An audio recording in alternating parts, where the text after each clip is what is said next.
Assalamualaikum warahmatullahi wabarakatuh. Sebentar lagi Ramadan akan kita jelang.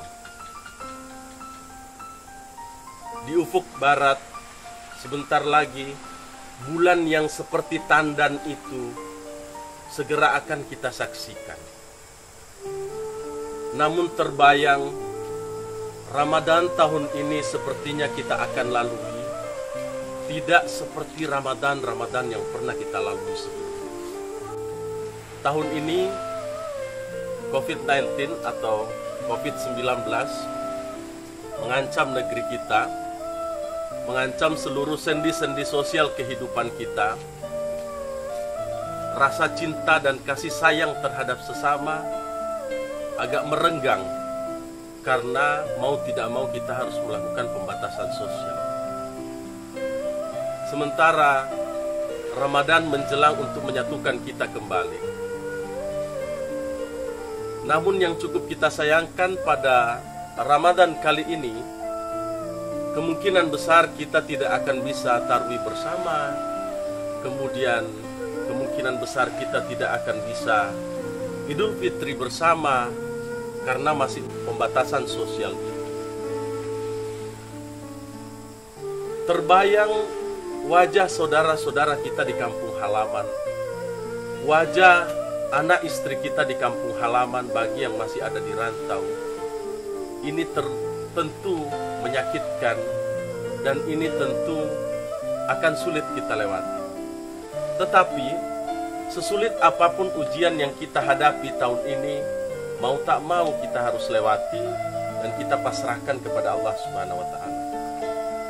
Malam ini saya ingin membuka kenangan kembali pada kita semua apa yang terjadi pada Ramadan beberapa puluh tahun yang lalu yang pernah kita lalui.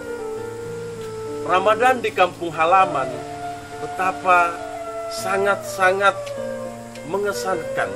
Selalu kita kenang Ramadan di kampung halaman bersama sanak saudara, betapa luar biasa.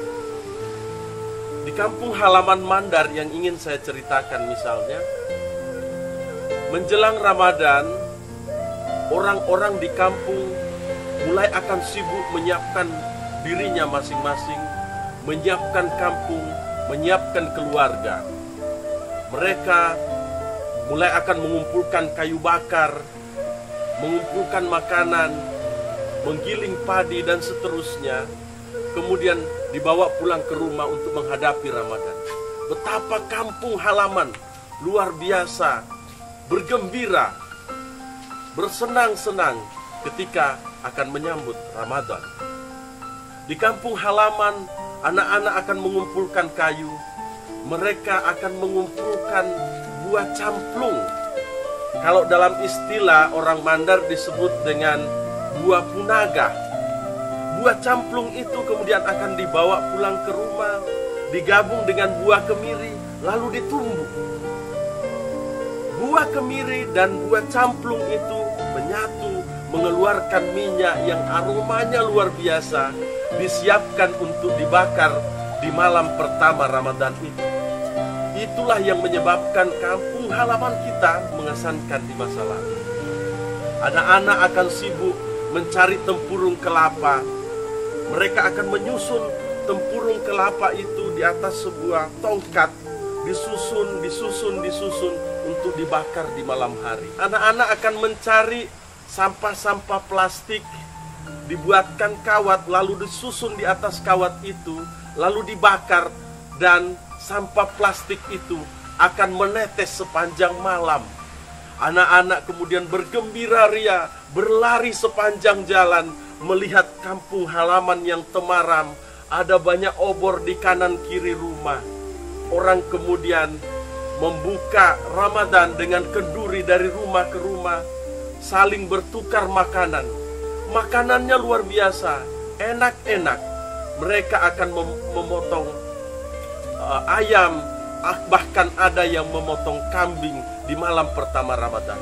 Inilah yang sangat eksotik di kampung halaman Mandar ketika Ramadan menjelang. Mereka akan memasang tongkat-tongkat api di mana-mana. Buah-buah camplung itu akan diletakkan di jalan, di pagar rumah, di tangga rumah, sampai di tiang pusat rumahnya orang Mandar, sampai di sumur, di dapur, dan di jalan-jalan di kebun menuju halaman belakang rumah, termasuk halaman menuju ke laut. Itulah luar biasanya kampung halaman Mandar ketika Ramadan akan menjelang. Yang sangat sulit kita lupakan di malam pertama Ramadan adalah suasana kenduri dari rumah ke rumah. Dalam istilah orang Mandar disebut dengan pambaca-baca. Semua rumah akan melakukan kenduri dan anak-anak akan sangat senang sekali bertukar makanan sesama orang kampung. Setelah itu, mereka akan keluar rumah berbondong-bondong menuju masjid. Tapi sebelumnya, di masjid maupun di rumah masing-masing, mereka telah melakukan tadarus Al-Quran, melakukan tartil Quran dari rumah ke rumah. Mereka kemudian berbondong-bondong datang ke masjid. Sapaan antar warga luar biasa, sangat terasa persaudaraan di kampung halaman. Mereka memulai ibadah malam dengan sholat isya, dilanjut dengan sholat tarawih. Di antara sholat isya dan sholat tarawih itu, di Mandar ada yang disebut dengan kiriman baca Fatihah.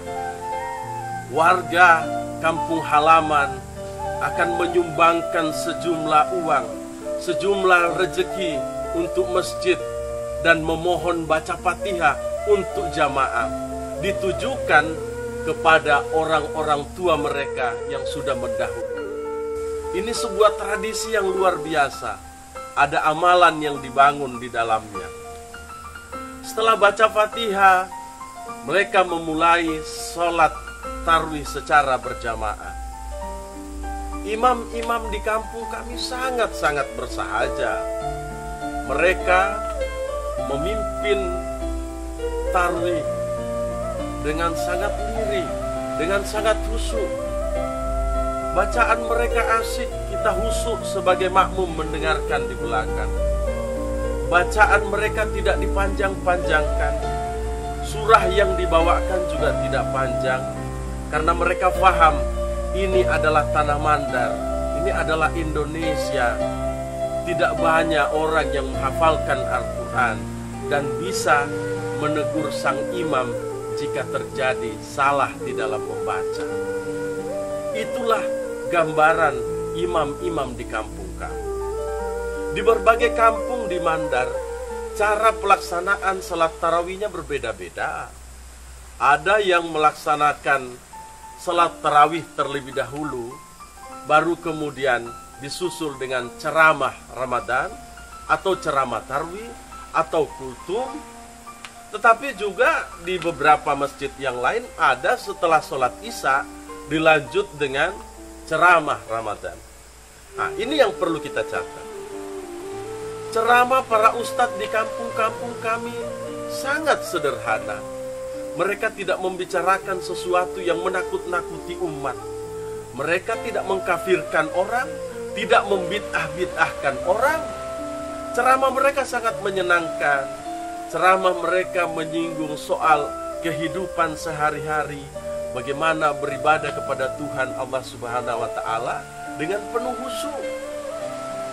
Mereka paling-paling kalau di Mandar sedikit-sedikit menyinggung soal tasawuf, karena mau tak mau harus dicatat bahwa penyebaran Islam di tanah Sulawesi, termasuk di tanah Mandar, itu disebarkan dengan cara pendekatan tasawufi atau pendekatan tarikat.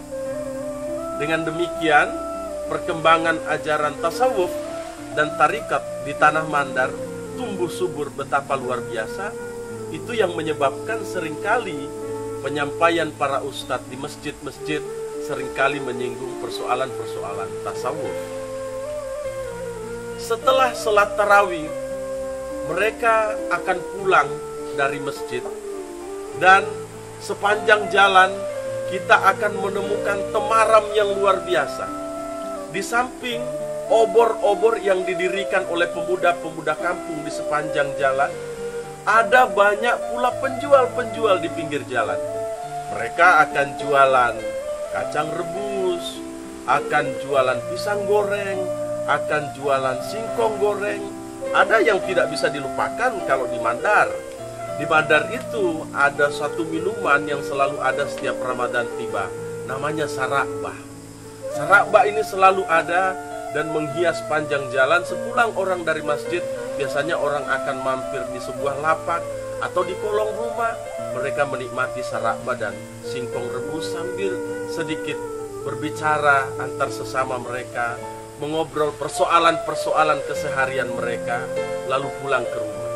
Ketika mereka pulang ke rumah, tidak sekaligus mereka tidur, tapi kemudian mereka melanjutkan dengan tadarus, bersalawat, dan seterusnya. Bagi ibu-ibu rumah tangga, biasanya mereka akan cenderung lebih cepat tidur di malam hari. Kenapa? Karena ibu-ibu rumah tangga akan lebih cepat bangun pada jam 2 malam untuk membuat masakan menuju sahur.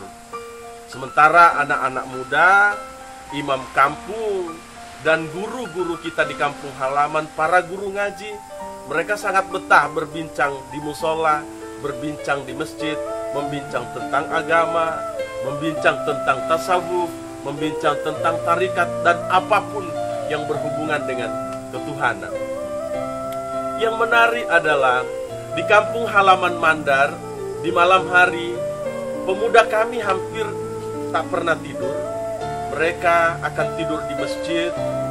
Mereka kemudian akan terbangun di malam hari. Ya, kira-kira jam 2 malam. Mereka akan berkeliling kampung, melakukan yang namanya, kalau di Mandar disebut dengan pas sahur. Orang membangunkan masyarakat, orang kampung untuk makan sahur. Ini peristiwa yang luar biasa bagi anak-anak muda di kampung halaman. Pas sahur adalah momentum yang luar biasa, pencarian identitas diri bagi anak-anak muda di kampung halaman. Dan ini saya yakin semua orang akan merindukan suasana ini. Meskipun yang cukup kita sayangkan, di beberapa tempat atau di masa lalu, kita seringkali melihat kejadian di mana pas sahur ini menyebabkan anak-anak muda kita kadang-kadang tawuran. Tapi mudah-mudahan ini tidak terjadi lagi. Tapi itulah dinamika kampung halaman. Setelah pas sahur, ibu-ibu sudah menanak nasi, terutama di masa lalu, masih menimba air dari sumur, kemudian menghidangkan makanan. Keluarga akan berkumpul, kemudian mereka akan sahur bersama, makan bersama. Mungkin hanya piring, sendok, dan juga gelas yang berdenting di atas meja tanpa ada suara yang keluar. Karena memang bangun di subuh hari bukan sesuatu yang mudah, tetapi karena ini ibadah, mereka siap dan mereka sahur. Dan mereka akan akhiri dengan berangkat sholat subuh berjamaah di masjid. Usai subuh, biasanya ada ceramah sedikit dari imam kampung atau para guru-guru ngaji di kampung. Dan mereka akan akhiri dengan berjalan-jalan keliling kampung di pagi hari menikmati waktu subuh. Begitulah suasana kampung halaman kita di bulan suci Ramadan, mulai dari sore hari sampai tarwih sampai menuju pagi.